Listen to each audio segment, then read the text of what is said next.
Mübarək Ramazan ayının 10-cu günü İslam tarixində çox hüzünlü bir gündür.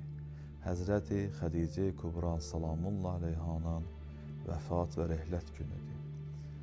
Bu münasibət ilə Həzrəti Bəqiyyətillah İmam-ı Zaman Əcəlallah Teala Fərəcəhu Şərifin məhzəri şərifinə və siz möhtərəm möminlərə və möminələrə başsağlığı və təsliyyət ərz edirəm. Həzrəti Xədicə Kubra salamullah aleyhanın fəzilətində bu bəs edər ki, o Fatimə Zəhra salamullah aleyhanın anasıdır.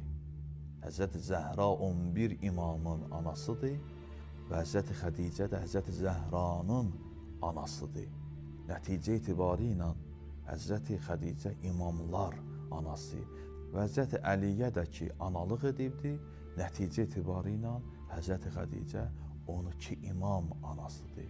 Allahın verirəm öz izzət kərəminə, Həzrəti Xədicə Kubranın şəfaətindən bizləri binəsib etməsin. Əssalamu aleykum və rəhmətullah və bərəkatuh.